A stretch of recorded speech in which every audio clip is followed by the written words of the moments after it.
Okay, so this lesson is going to talk about vertical shrinks, stretches. Sometimes we call vertical shrinks also, we call them compressions. So we're going to talk about what's causing that to happen. So as always, we like to start off with a basic parent graph of, I'm going to use x squared for this example. And then what we're going to do is I'm going to modify it slightly by putting 1/2 in front of it. So if we were to make a table and just say we plug in -2, 0, and 2. If we plug those in for x, we're going to get 2, 0, and 2. And then I can plot those points and then connect them. So if you compare this graph to the parent graph, it might not be too obvious, but it is slightly wider. Right?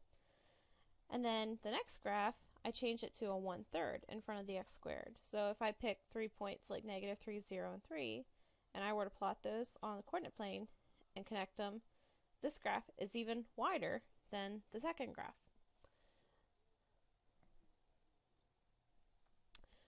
If we switch gears and we look at vertical stretches, I'm going to start with x squared. And then I'm going to make a table for, I'm going to use 2x squared. And I'm going to go ahead and make a table. -1, 0, and 1 are going to be my inputs, which would give me 2, 0, and 2. If I graph those points on the coordinate plane, I get a slightly steeper parabola. Alright, what if I don't use 2? What if I use 3? Alright, once again, I make a small table. I'm going to plug in -1, 0, and 1 again. But I'm going to get 3, 0, and 3 this time. Plot the points and connect so it's even a skinnier or steeper parabola than the previous one. Okay. So what's going on here is this rule, and this may look confusing, but basically it's just saying if you have a number in front of x, it's a stretch if that number is greater than 1. So like even if it's -5, we would take the 5 portion and realize 5 is more than 1. So if that number is bigger than 1, it's going to result in a stretch. And if this part's a little weird, so if that number is between 0 and 1, meaning, so like if it was -1/2, it doesn't matter if it's negative, the absolute value of -1/2 is 1/2. 1/2 is between 0 and 1, so it's still a shrink. So that's all that is saying is if that number is within one space of 0, it's going to actually shrink your graph. So the goal is to be able to use those little hints to help us describe the transformation. So when I describe transformations, I always list my stretches or shrinks first, and then I do my horizontal shifts or vertical shifts after that. Alright, so this one just has a 4 in front of the absolute value, so it's going to be a vertical stretch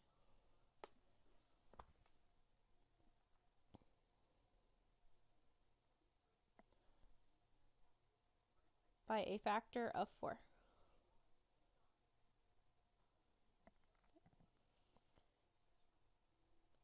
Right. If you look at number 2, you can see that there is a 1/3 in front of the group. So think of it like there's a 1/3 in front of the x. So fractions that are within one space would be vertical shrinks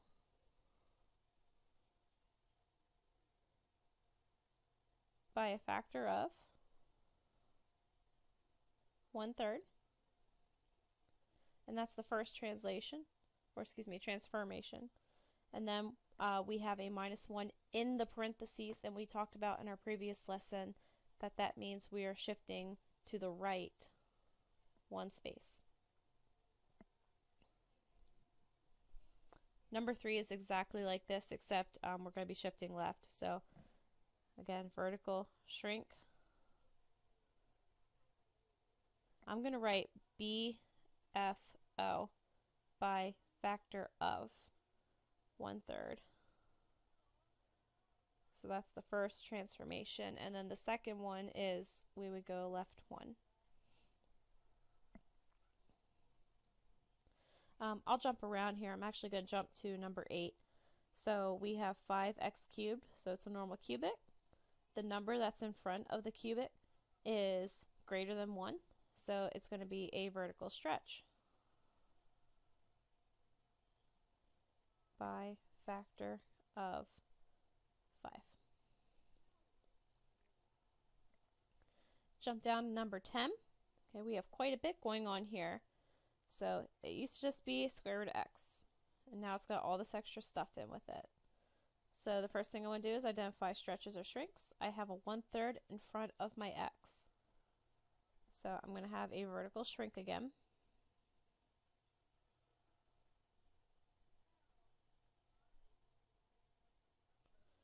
All right, that's one. You can mention the horizontal or vertical shift. It doesn't matter which one you want to do first. So it is going to go left 1. And it's also going to go down 2. I'm going to jump up to number 4 here. All right, so again, lots of stuff going on. This is a quadratic. So first off, it looks like it's going to get more narrow. So I want to start by saying vertical stretch by factor of 2. The +5 on the inside indicates left 5, and the -6 indicates down 6.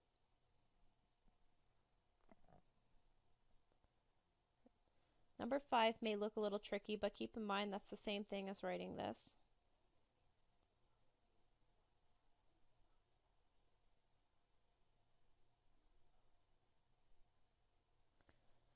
Okay, so what does that mean for us? That means that the original function, all right, the 1 over x minus 3, that was multiplied by a half. So even though it looks like there's a 2 in front of this problem, you're actually taking the function and multiplying it by a half. So by rules, that means that it's a vertical shrink.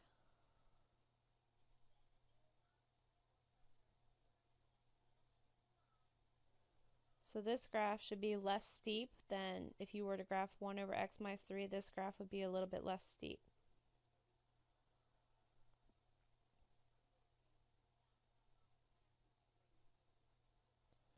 And then the -3, it's in parentheses, also means that we're going to shift right 3 units. So that one's tricky. All right, number 6, a little bit easier. So 2 plus x is the same thing as saying x plus 2, which would indicate left 2. Number 7, we have ourselves a vertical shrink by a factor of 1/4, right? It's less than 1. We have a -3 inside the parentheses, which indicates we're going to shift to the right 3 units.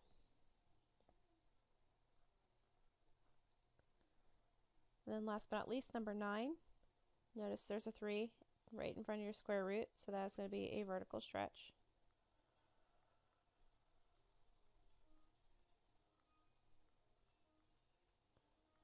By a factor of 3. We also have this graph going left 1, but also down 2.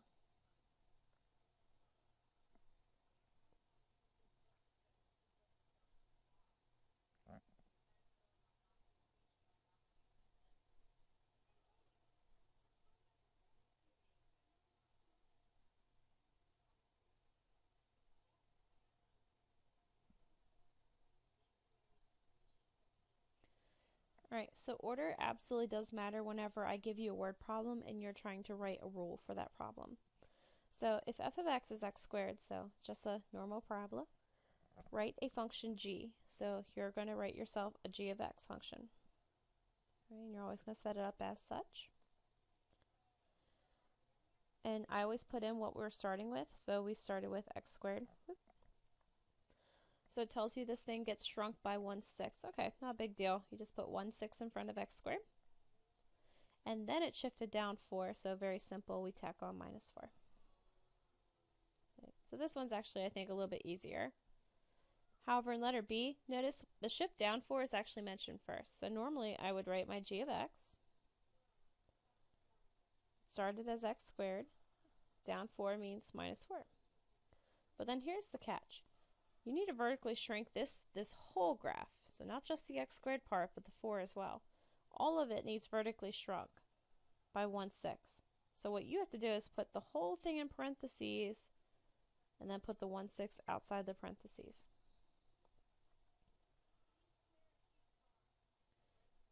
And then we're going to multiply that 1/6 within. So I'm going to have 1/6 x squared minus 4/6, which is 2/3.